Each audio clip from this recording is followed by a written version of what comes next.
Greetings, dear one, precious soul that you are. My topic is, I sold out for a candy bar. Back in first grade, they were teaching people the alphabet, maybe numbers or the alphabet or something like that. And I really, didn't really care about that. But they got a chocolate bar, whoever did. So I got motivated. So I sold out, my own inner knowing that, hey, it's just a deal, it's not who I am. And bought into the system of letters and numbers being powerful. And those letters form words. Those words have sounds. We've given meaning to those words and collections of words in sentences, and that's why it's spelling, because it's spell casting. And sometimes you might hear a noise here. It's the ice. Sounds like great big bear out here. Wow. I found a little bear crawling up the side of the kitchen wall the other day.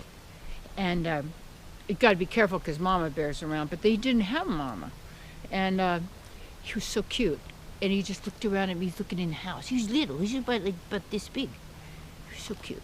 And then the nice people who put him back in, take care of him, put him in nature because he didn't have a mama. But anyway, got back into this.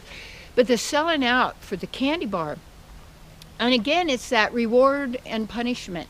It's the carrot and the stick. It's how people have been motivated, and that we're so predictable. In a sense, obviously, we need food, but a lot of the food for the body maybe isn't even really food, and it isn't good for the body, because the body should, they said in ancient times, people would be in a body maybe 900 to 1,000 years, some even more so, in their light body or their divine body.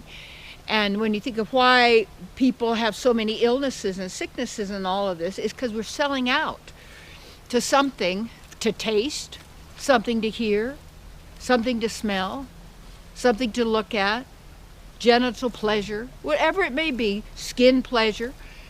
And I sold out for that candy bar because I wanted the candy bar. I really didn't care about the letters in the alphabet. I cared about the...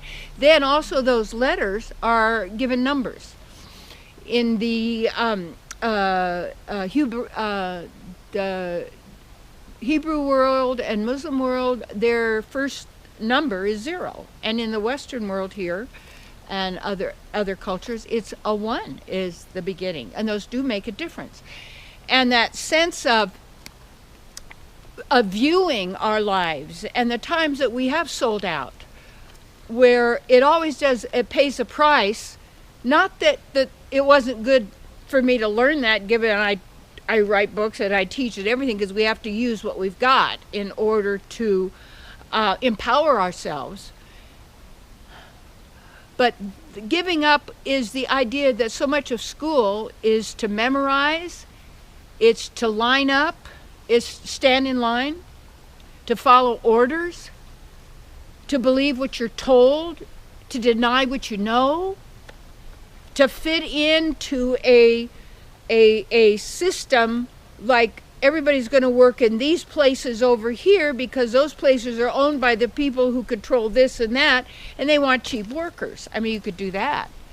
Or you could become a spiritual entrepreneur, and we could begin to shift things in our own reality through giving and receiving, through trading, through bartering, through also so many ways we want to empower ourselves.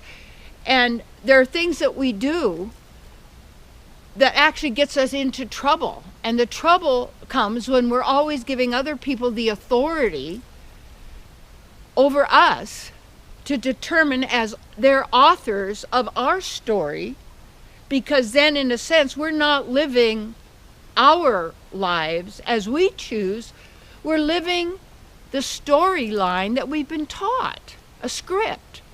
That's when people say they can predict the future. It's only because you're following a script and you've done it before. That's why. And you're heading for the same thing. You want to become unpredictable. And when you're in the now, you don't sell out. If there's something you need to do, you check within, is this really empowering to you and good for all, including all the humans and animals? Because they're spirit souls. We don't want them to suffer. Anybody who's excited that someone is suffering is not part of our species. Not at all, because that, you know what I'm talking about. Anyone who's heartless over an animal, I don't care which one and how they do it, and they have a good excuse, they're bloodthirsty. They're not our species. You have to know the distinction. And oftentimes we're selling out what we know and what we feel and what we want because we want to get approval, we want to get attention, we get a paycheck. And all of these, so wherever we are, each one of us, you're in the perfect right place right now. And if you're really there fully, it's you being and observing. Don't call it good or bad.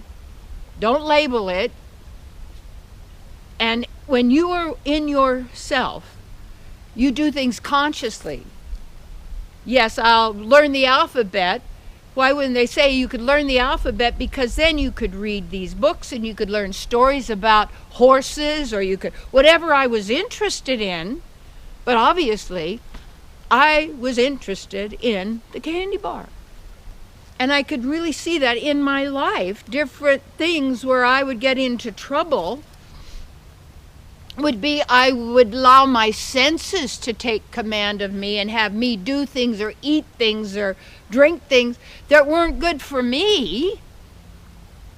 But I had the taste for that. And there was something I'd get, but the price to pay was huge. So we don't need to sell out anymore. And we're conscious of what we're doing.